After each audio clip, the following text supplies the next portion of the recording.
thank you for inviting me. I think I'm the most underqualified person to give this address.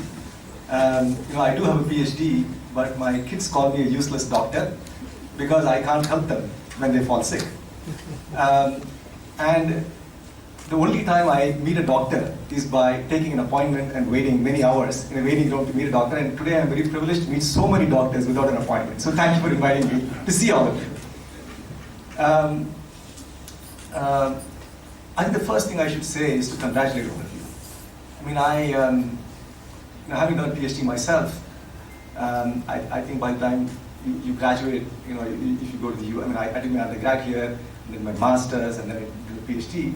I was probably about your age, when I graduated with a PhD, and I can sort of understand, how much your family has done for you, because they waited for you for so long, to finish. And I see, your families sitting also here, and congratulations to all of you, right? And that's such a happy moment. I remember when I got my PhD, my family traveled all the way from India to Berkeley, and they were with me in my convocation. It was such a proud moment. So this brings me memories, pleasant memories of my own graduation. I think equally important to congratulate all your teachers and Sankara as an institution that has, created this opportunity for so many wonderful, bright minds with this advanced education. I was thinking about what I could tell you. And I thought about three things, maybe four. So maybe I'll start with the three and maybe there'll be a fourth one. The first one is learning. I think many speakers before me talked about lifelong learning, and that's a very important thing. Maybe I'll add a little bit of color to it. When my wife and I first became parents, somebody suggested a parenting book for me, which was very useful for me rather than my children. The book is called Mindset, the Psychology of Success. I don't know how many of you have, maybe I can do a show of hands. How many of you have heard about it? It's actually a book by Carol Dweck, who is a psychologist at Stanford, right? And it's a parenting book.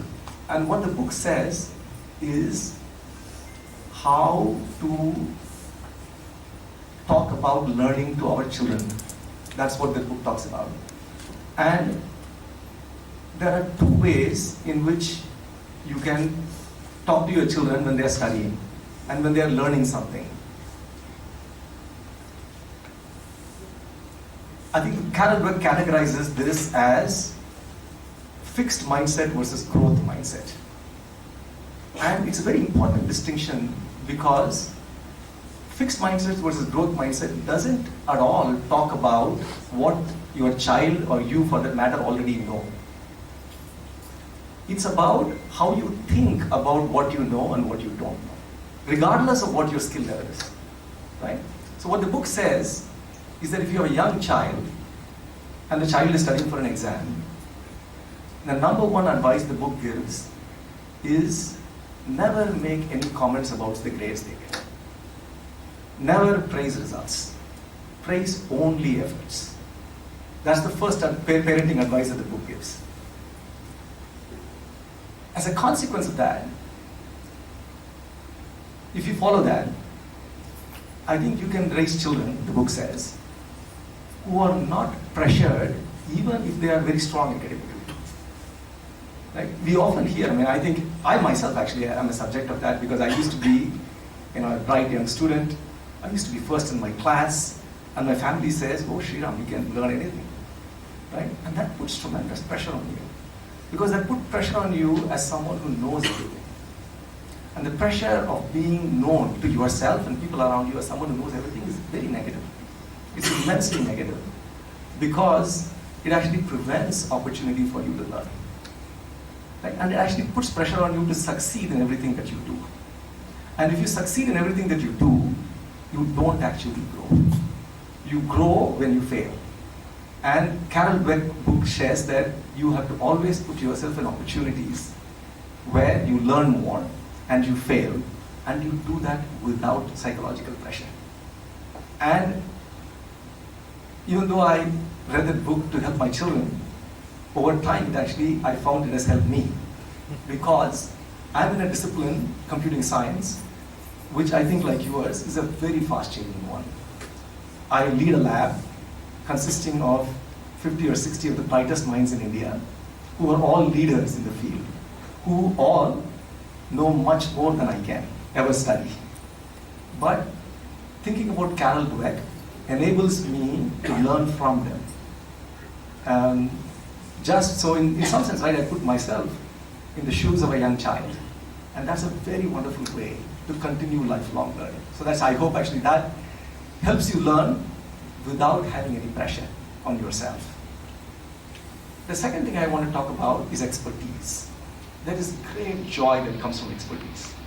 And I think you are luckily in a position where you already have tremendous amount of expertise, right? I heard 63,000 surgeries, oh my God, right?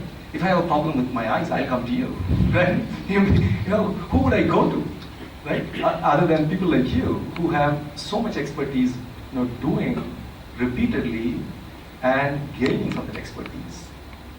I think the two things I would say there are continue to build your expertise. Collaborate with others. Collaborate with others that don't look like you. The reason why I say that is actually one of the reasons why I'm here is that even though I run a computer science lab, two of my colleagues collaborated with doctors in Sankara Hospital. And I think one of the fellows, I think, even collaborated with them, Mohit and Nipun. I forget the name of the... Dr. Anand. Dr. Anand worked with them, and I think one of the graduating people. Dr. Bhavna. Dr. Bhavna. Dr. Bhavna worked with them too, right? And so what they did was, of course, there is we have medical equipment, for diagnosing various conditions of the eye, and these two colleagues of mine, Mohit and Nipun, wanted to build inexpensive versions of those devices using just a smartphone. That's what they wanted to build. And initially they started building a diagnostic device for dry eye, where they would attach some kind of 3D printed thingy on top of the lens of the camera and then film a patient's eye. And then artificial intelligence algorithm now, machine learning algorithms now run on the photograph of the eye to detect dry eye and such conditions. And what my colleagues, when they came and started collaborating with your esteemed institution, the first thing they said was, okay, dry eye, maybe you could build a diagnostic for it, but perhaps actually you think about keratoconus. That's actually a much more important condition that if it goes undiagnosed can actually lead to more problems. And that's actually something they learned. Even, they didn't, even though they came up with one idea, they actually took up a problem definition from this esteemed institution, and then they actually started working on how can they build really cheap, inexpensive technology to detect keratoconus at early stages. And when my colleagues explained to me the amount of time that all of you spent with them and how much they learned by doing this, I found it very inspiring. So I think you are lucky to be in an institution that an interdisciplinary collaboration with somebody who doesn't share your expertise is not an easy thing to do. It requires give and take. It requires broadness of mind. It requires patience to understand someone with a different skill set, learn from them and teach them, right? And your esteemed institution has that culture. I know that because I know that's why I'm here, right? And I hope that you share your expertise with others. You share your expertise with other disciplines and learn from them.